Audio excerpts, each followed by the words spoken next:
이어서 야훼 하나님께서 우리에게 주시는 축복의 말씀 보겠습니다. 신약성경 142페이지입니다. 요한복음 1장 1절로 7절까지 말씀입니다. 제가 먼저 봉독하고 돌아가면서 함께 봉독해 올리도록 마지막에 함께 봉독해 올리도록 하겠습니다. 태초에 말씀이 계시니라. 이 말씀이 하나님과 함께 계셨으니 이 말씀은 곧 하나님이시니라. 그가 태초에 하나님과 함께 계셨고 만물이 그로 말미암아 지은 바 되었으니 지은 것이 하나도 그가 없이는 된 것이 없느니라. 그 안에 생명이 있었으니 이 생명은 사람들의 빛이라. 그 빛이 어둠에 빛이 돼 어둠이 깨닫지 못하더라. 하나님께로서 보내심을 받은 사람이 났으니 이름은 요한이라. 10절 함께 읽겠습니다. 저가 증거하러 왔으니 곧 빛에 대하여 증거하고 모든 사람으로 자기를 인하여 믿게 하려 함이라. 아멘. 아버지 하나님, 감사합니다. 한 주간도 하나님의 은혜 가운데 지켜주시니 감사합니다. 오늘도 복된 날 주시고 거룩한 날 주셔서 하나님이 존재 나와서 하나님을 예배하게 하시고 찬양하게 하시고 주의 성호를 높이게 하시니 감사합니다. 이 시간 부족한 종 하나님의 말씀을 되었고자 합니다. 성령님 도와주시옵소서. 가르쳐 주옵소서. 생각나게 하옵소서. 오늘 하나님 말씀을 받을 때에 목도 같은 마음이 되어서 하나님 말씀을 믿음으로 받아서 여호와의 복을 받는 귀한 하나님의 백성들 되게 하여 주옵소서. 예배의 시종을 아버지께 부탁드리며 예수님의 이름으로 감사드리며 기도드리옵나이다. 아멘. 할렐루야. 우리 옆 사람 인사합니다. 주님의 이름으로 사랑합니다. 주님의 이름으로 사랑합니다. 주님의 이름으로 축복합니다. 주님의 이름으로 축복합니다. 할렐루야. 오늘 이 시간 주님의 은혜가 저와 여러분 가운데 충만하게 임하시기를 주님의 이름으로 축복합니다. 아멘. 오늘 함께 은혜를 나눌 말씀은 오직 말씀이라는 제목을 가지고 함께 은혜를 나누려고 합니다. 하나님의 말씀은 살았고 운동력이 있어 좌우에 날선 검보라도 예리하여 홍과 연과 및 관절과 골수를 찔러 쪼개길 뿐만 아니라 또 하나님의 말씀은 살아서 지금도 역사하시고 이 자리도 와 계시고 어제나 오늘이나 영원토록 동일하십니다. 오직 말씀이 있으면 됩니다. 대저 하나님의 모든 말씀은 능하지 못하심이 없느니라 그랬습니다. 복음서의 백부장은 그런 믿음을 소유하고 있었다고 말씀하고 있습니다. 예수님, 말씀으로만 하옵소서. 말씀으로만 하옵소서. 그러면 내 하인이 낫겠나이다. 그렇습니다. 하나님의 말씀하시면, 하나님께서 말씀하시면 반드시 그대로 이루어집니다. 하나님의 말씀은 1.1획도 땅에 떨어지지 않고 반드시 이룹니다.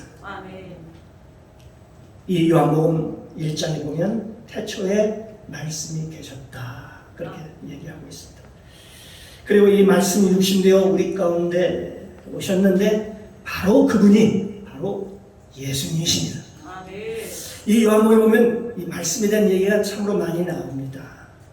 그런데 그 말씀이 저와 여러분 안에 우리 안에 들어오면 우리가 그리스도인이 된다는 것입니다. 그 말씀이 태초부터 원래부터 계셨습니다. 그 태초부터 계신 그 말씀이 육신을 우리와 똑같은 모양으로 육신을 입고 이 땅에 오셨는데 그분이 바로 예수님이시고 그분이 부활하셔서 하늘에 올라가신 후에 성령께서 오셔서 우리 마음 가운데 우리 안에 오시면 그분이 그 성령 하나님 우리 안에 계시고 우리가 바로 그리스도인이 된다는 것입니다. 아멘. 성경은 말씀이라는 것을 굉장히 중요하게 생각을 합니다. 왜냐하면 이 말씀이 곧 하나님이시기 때문에 그렇습니다. 아멘. 왜냐하면 우리가 살고 있는 이 모든 세상이 하나님의 말씀으로 창조되었기 때문에 그렇습니다. 하나님의 말씀이 떨어지면 죽은 자가 살아나고 아멘. 없는 것이 있게 되며 아멘. 바랄 수 없는 중에 바라게 하시는 분이십니다. 아멘. 즉 하나님의 말씀이 떨어지면 하나님이 말씀하시면 그대로 이루어지라는 것입니다. 아멘. 저는 창세기 1장을 보면서 하나님의 말씀이 얼마나 위대한지를 알고 깨닫게 되었습니다. 하나님의 말씀이 떨어지기 시작합니다. 창세기 1장에 보면 태초에 하나님이 천지를 창조하십니다. 아멘. 말씀이 떨어집니다. 땅이 혼돈하고 공허하며 흑암이 깊음에 있을 때 하나님의 영은 하나님의 신은 수면에 운행하시느니라. 아멘. 온 세상이 혼돈과 어둠과 공허와 혼돈으로 가득할 때에 이 어둠만이 그 무질서만이 세상에 가득할 때 그때에 하나님께서 그때 말씀하셨습니다. 하나님이 가라사대 하나님이 말씀하시네. 하나님 말씀이 떨어지네 빛이 있으라 하시네 빛이 있었고 이 첫째 날 빛이 창조되며 빛과 어둠이 꽉 나눠지는 거예요.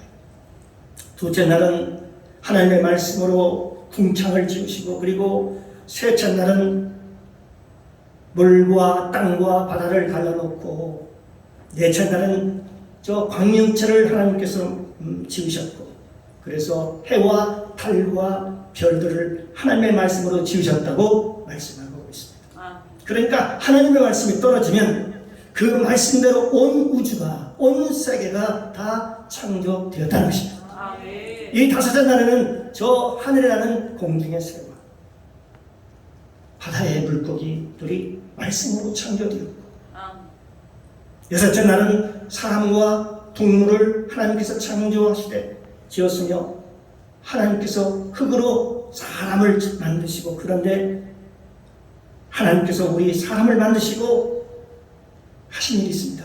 바로 사람에게 아담에게 말씀을 주셨습니다. 그러면서 우리에게 말씀을 주시면서 너희는 이제 생육하고 번성하라. 아멘. 땅에 충만하라. 땅을 정복하라. 아멘. 공중의 새와 바다의 물고기와 그리고 땅의 모든 생물을 다스리라 아멘. 하면서 그 모든 생물을 다스릴 수 있는 만물을 다스릴 수 있는 권리를 너희에게 내가 다 위임한다 하면서 그 모든 만물을 다스릴 수 있는 권리를 주셨습니다. 그러면서 내가 너에게 모든 것을 다 위임할 텐데 네가 앞으로 어떻게 다스리면 되느냐? 바로 하나님의 말씀으로 다스리라는 것입니다. 하늘과 땅의 권세를 우리에게 주셨습니다. 아멘. 사랑하는 성도 여러분, 사람의 말이 얼마나 큰 위력을 가지고 있는지 모릅니다. 우리 바로 이웃이죠. 전라북도에 가면, 전북에 가면요, 군산에서 부안 편산까지 바다 가운데 새만금 방조제라고 하는 것이 있습니다. 그런데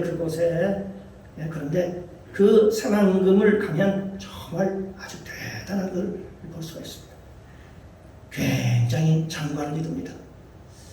그런데 예전에 노태우 대통령이 취임한 후에 이 전라북도 전북을 순시하게 되었는데 그때 여기에 뭘 해줄까 마땅히 해줄 것이 없었다고 했습니다. 그래서 이 지역에 별로 해줄 것이 없어서 부안 변산을 지나다가 멀리 보이는 저기 섬 같은 게 보이니까 그 대통령께서 묻습니다.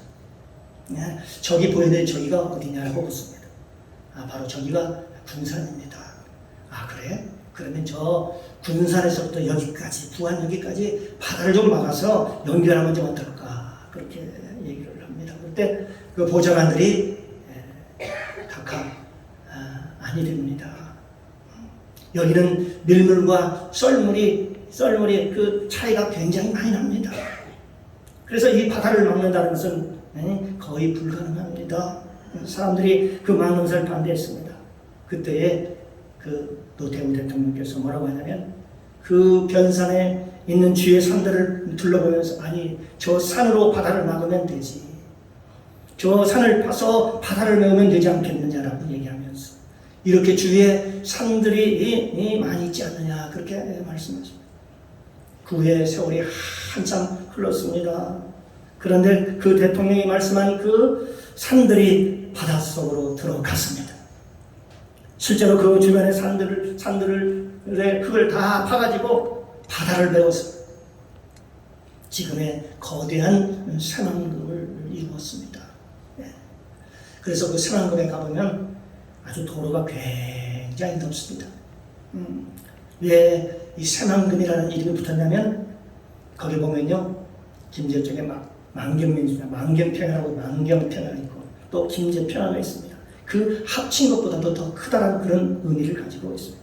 그래서 새로운 만경과 새로운 김제다, 김제평야다 그런 의미로 새만금이라는 그런 의미는 그런 의미입니다. 그의 넓이는요 서울의 그 여의도의 144배 정도 됩니다. 우리 대한민국 모든 백성들에게 땅을 나눠주면 약 한 2평 정도를 나눠줄 수 있는 그런 땅이라고 그렇습니다. 그러니까 그 어마어마한 땅인데 그 땅을 대통령의 말 한마디에 그것이 이루어져서 그 거대한 새만금이 되었습니다. 성경 말씀이 있죠.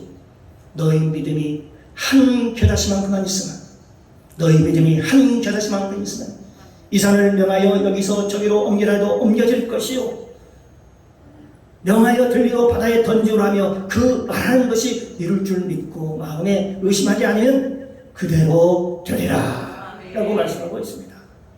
사랑하는 성도 여러분, 대통령이 그 일국의 한 나라의 대통령이 새치혈을 가지고 여러분 한마디 했는데 그 큰 산들이 다 바닷속으로 들어간 거예요. 그 대통령의 말 한마디 때문에 그 어마어마한 그 거대한 산들이 다 없어진 거예요.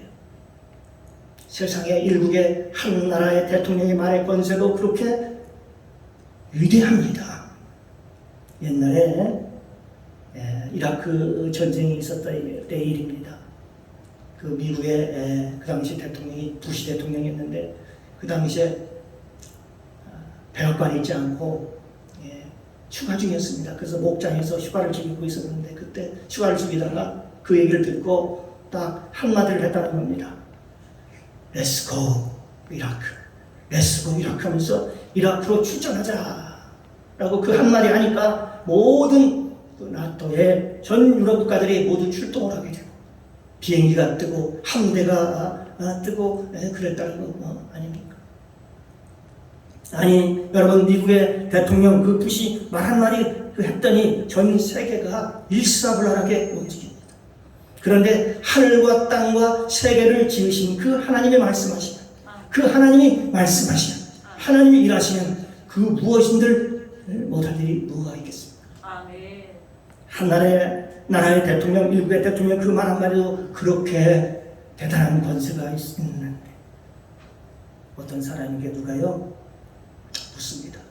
서울 부산 간 그 고속도로 그것이 경부고속도로이다. 최초의 고속도로지 않습니까? 그걸 누가 놓았느냐, 누가 만들었냐라고 물으니까 박정희 대통령께서 놓았다. 박정희께서 세우셨다. 그렇게 대답을 합니다. 그런데 사실 그 사실 알고 보면은 박정희 대통령께서 놓은 것이 아니지요. 박정희 대통령께서 현장에 가서 거기 가서 삽질을 했겠습니까? 아니면은 포크레인을 운전을 했겠습니까? 아니면 꽃갱이질을 했겠습니까? 그저 박정희 대통령은요 단지 말만 할 뿐이었습니다.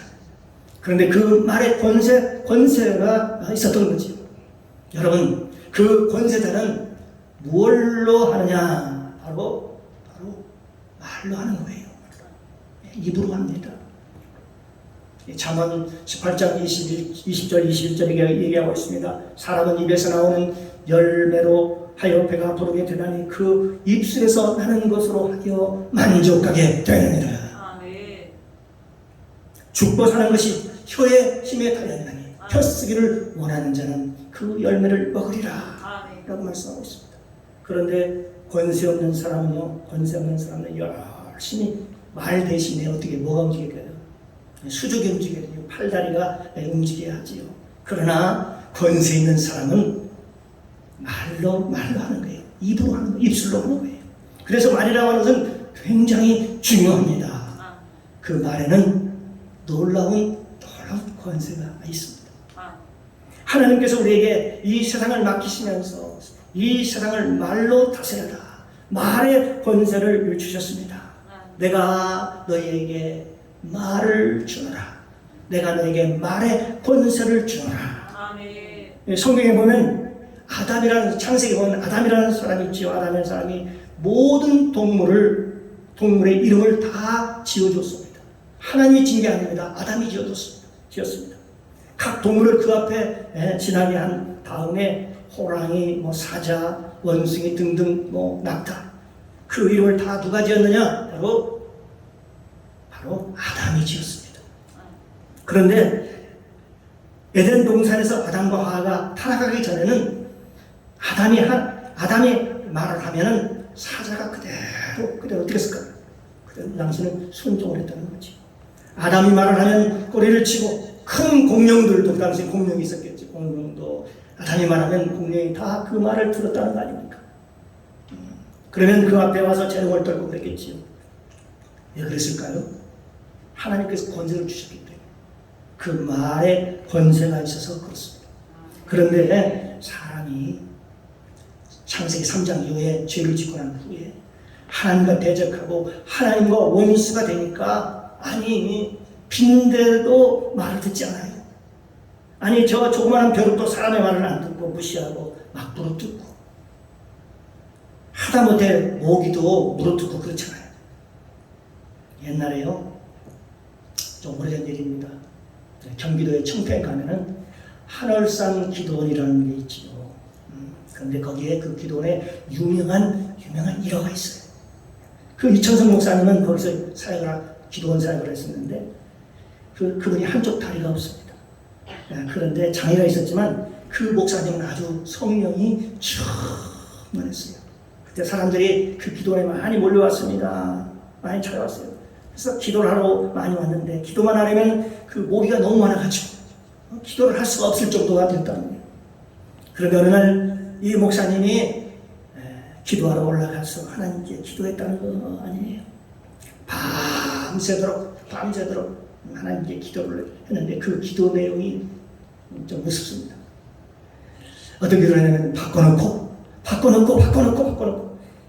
다른 기도 하지 않고 계속해서 반복해서 바꿔놓고 밤새도록 바꿔놓고만 기도를 했다는 겁니다. 그래서 누가 그 목사님에게 물어봤대요. 궁금해가지고.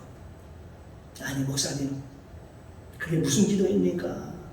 듣고서 궁금해서 물어봤겠지. 바꿔놓고 그게 무슨 기도입니까? 무슨 의미입니까? 라고 얘기를 합니다. 그때 그 목사님이 내 입장과 하나님 입장을 바꿔놓고 한번 생각해보라고 그렇게 기도했다는 거예요. 성도들이 와가지고 얼마나 힘들고 고달퍼서 기도를 하지 못하고 있으니 내 마음이 이렇게 마음이 속상한데 하나님 한번 입장을 바꿔놓고 한번 생각해보라. 그런 의미로 그렇게 기도를 했다. 그래서 밤새도록 바꿔놓고 그렇게 기도를 했는데, 그런데 그 다음 날에부터 놀라운 일이 일어납니다. 모기가 없는 거예요. 이 얘기가요, 이 하늘산 기도원, 이 기도원의 유명한 일화로 지금까지 그런 얘기로 유명합니다. 기도원에 모기가 너무 많았는데, 그런데 어느 날부터인가 모기가 한 마리도 없는 거예요. 왜냐? 하나님께서 그걸 바꿔놓고 생각해 보니까 안 들거든요. 목사님의 기도를 들으신 것이죠. 그러니까 하나님께서 모기를 싹 제어가지고 모기를 한 마리도 없게 하신 것이죠. 사랑하는 성도 여러분, 하나님의 말씀은 하나님은 이 정도로 위대하신 분이십니다. 아멘. 하나님의 말씀은 어설픈 게 아니에요. 아니, 권세 있는 사람의 말도 이렇게 위대하거늘 하물며 하나님의 말씀, 하나님이 그 얼마나 위대할까요? 이처럼 하나님께서 우리에게 말씀을 주셨습니다. 그런데 그 말씀이 떨어지는 곳에 하나님의 기적이 일어나라는 것입니다. 아멘. 아브라함이라는 사람이 있죠. 창세기 보면 12장부터 나오죠. 그 아브라함이 75세가 되기까지 아이가 없었어요. 하나님께서는 그 아브라함에게 75세에 찾아오셔서 아이를 준다 그랬는데, 아니 나이가 75세, 80이 되고 90이 돼도 주신다는 그 아이를 주시지 않는 거예요. 아니 100세가 가까이 되었는데도 아이가 없는 거예요. 그런데 그 안에 살아도 뭐 여자로서의 그 기능이 상실되어서 아이를 놓지 못하는 그런 몸이 되어버렸지. 그런데 하나님께서 아브라함을 불러서 얘기를 합니다. 야 아브라함아, 저 밖으로 아브라함을 이끌어가지고 밖에 나가서 하늘의 별들을 좀 봐라. 별들을 좀 세어봐라. 그래서 별을 세기 시작합니다. 하나, 둘, 셋. 막 세고 있는데 하나님이 그 별을 세는 아브라함에게 네 자손이 저 별들만큼이나 별들처럼 앞으로 많을 거다. 예, 그러니까 아브라함이 뭐라고 반응이 어떻게 나왔을까요? 속으로는 웃었지. 하나님 괜찮습니다. 그 애를 안 주신다고 해서 내가 하나님을 떠날 사람도 아니고 다 내 믿음이 있으니까 안 주셔도 좋습니다.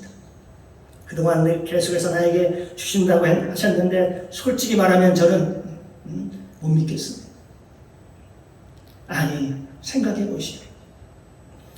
내 아내도 지금 아이를 낳을 수 없는 몸도 아니고 나도 이제 100세나 되었고 아이를 어떻게 해서 애를 낳겠습니까? 불가능한 얘기를 자꾸 하시면 나도 입장이 곤란할 것 같습니다. 하나님도 내가 생각할 때에 뻥쟁이로 생각할 수 있으니까 이제 그런 말씀 하지 않았으면 좋겠습니다.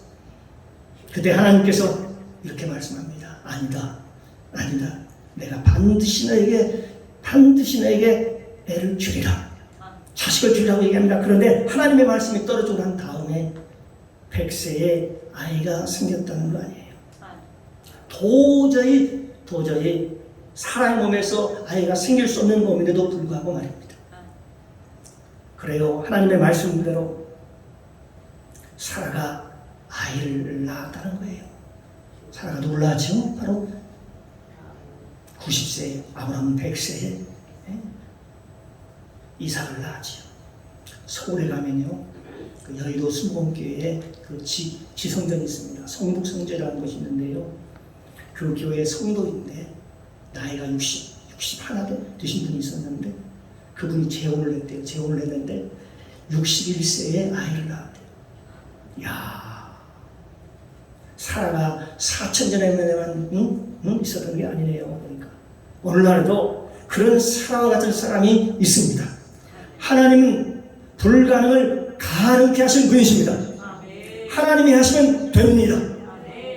성령 에스겔서를 보면 하나님께서 에스겔서를 데리고 어느 골짜기에 데리고 갑니다. 가서 보니까 거기에 수백 년 된 마른 뼈들이 다 첩첩이 산더미처럼 쌓여 있는 거예요. 그런데 하나님이 에스겔에게 물어보는 거예요. 에스겔아, 저 마른 뼈들이 살겠느냐?